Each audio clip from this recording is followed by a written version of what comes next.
Ooh, y'all, did y'all see these games over the weekend? We're talking college football. A lot of great games. We got it all, y'all. Got some straight beatdowns, some thrashings, a lot of close games, overtime victories, upsets. We got it all, y'all. All I gotta say is, go Tigers. Yeah, go Tigers, pulling off the victory against Ole Miss, 29-26 in overtime. Now I know what y'all thinking. Another overtime game? Please, give me a break. But trust me, this game was different. The energy was electric and the stakes were high. Both teams came into this matchup looking to make a statement, and boy did they ever deliver, y'all. Both teams came out strong. They was trading blows like heavyweight boxers in the ring. Ole Miss was looking real fierce, but LSU, they didn't back down. No way. Now Garrett Nesmeyer, he stepped up in this game, y'all, showing incredible poise, and especially under pressure. He made some clutch throws in the end to throw across the middle to get these guys into overtime in the first place. So let's break down what went down in that overtime showdown. The game was tied 26-26 at the end of regulation, and you can just feel the tension in the air.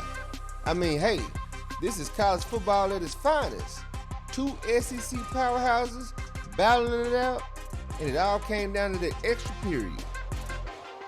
Now with LSU's defense keeping Ole Miss at bay, Ole Miss had to settle for 3 points, just a field goal in overtime, leaving the ball to LSU.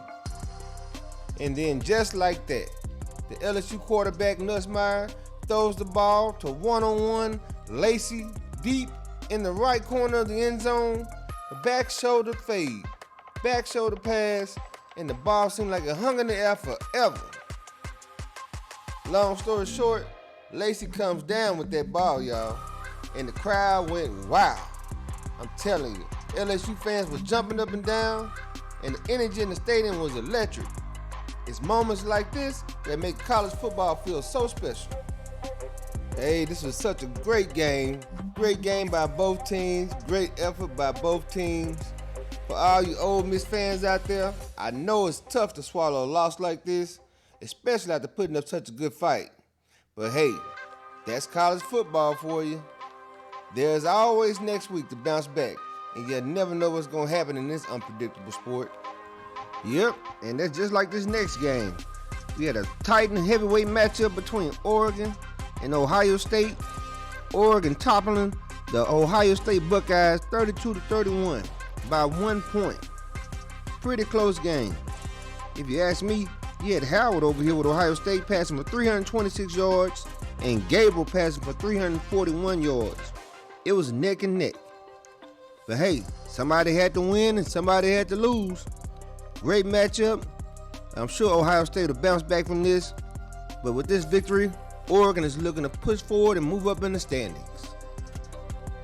And ooh-wee, man, what the hell happened between Texas and Oklahoma Sooners? Oklahoma soon, I hope y'all soon get y'all stuff together, man. To be ranked number 18, boy, they got Texas looking like some all-stars out here now, 34-3, the number 1 seed against number 18. Now look, Texas put up 21 points in the second quarter alone. They say stop picking on them little brothers over there. That's our little brothers. Man, look here. Oklahoma scored 3 points in the first quarter. They ain't scored nothing else the rest of the game. Now that's a statement. I'm sure they had to have their backups in by fourth quarter, and they still ain't put up no points. Man. Anyways, look, they said at halftime, Texas went to the state fair and got cotton candy wrapped in bacon on a stick, ate a whole bunch of them, and came back and finished the rest of the game. Well, all I know is this was a blowout. Better luck next time. All right, now moving on, we got Alabama, the number 7 ranked team in the nation, taking on an unranked South Carolina team, and Alabama pulled off the victory 27-25.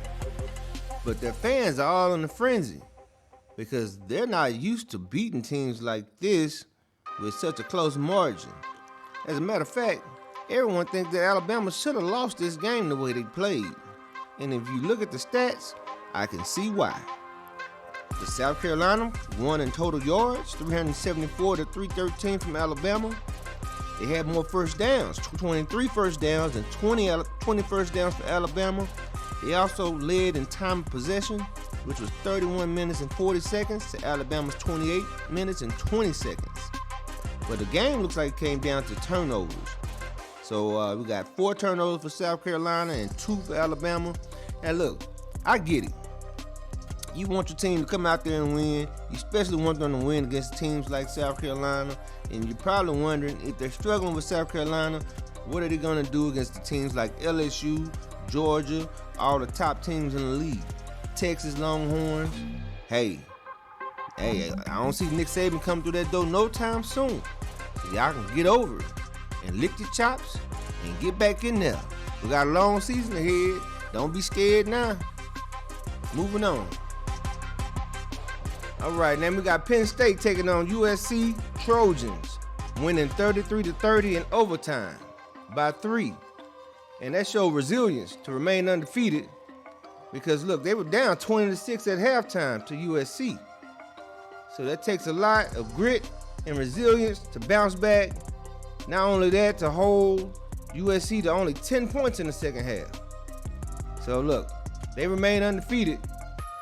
And USC looks like they're back at the drawing board with now a record of 3-3 and 1-3 in the conference. They may have to get back to the drawing board and look at some things to work on.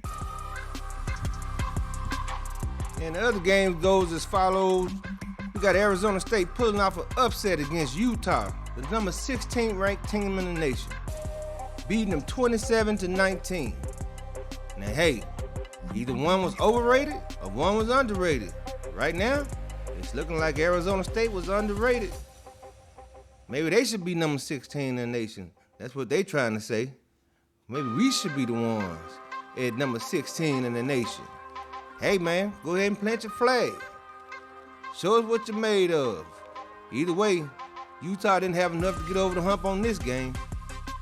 We got Georgia, the number 5 ranked team, beating up on Mississippi State. But actually, they're in the same boat as Alabama. Not many people thought this game should have been as close as this.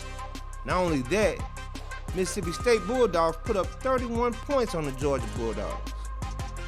Battle of the Bulldogs. But hey, the greater team won. They pulled off the victory. Maybe they were looking ahead to Texas this week. We'll keep an eye on this and see how this turns out for them. Then we got Tennessee, number 8 team in the nation, beating Florida 23-17. We also have Clemson, the number 10 ranked team, beating up on Wake Forest 49-14. Swacking. Put a mollywop on, but hey, nobody expected Wake Forest to win this game in the first place. Great effort from both teams. Notre Dame, number 11, beat Stanford 49-7. Stanford's not ranked, so we expected that big win. You got Iowa State, number 11, beating West Virginia 28-16. And keep an eye on BYU, number 14 ranked team in the nation, beating Arizona in the Big 12 41-19. They're getting a lot of hype about their defense. We're going to keep a closer look. Right now they're undefeated. We're going to keep a look at their schedule as well. They haven't played too many people. Not only that, they don't have too many chances, but if they run the board, they should make the playoffs. So we'll see what they're made of. I'm sure of it. Boise State, number 17, beating number 28, beating Hawaii 28-7. They're ranked number 17 in the nation and 28-7 in that game.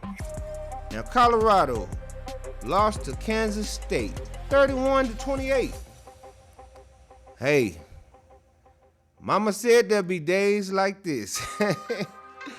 But look, the best team won. Kansas State was ranked number 18 in the nation, with Colorado coming in unranked. They gave a valiant effort, great fight. Try again next week.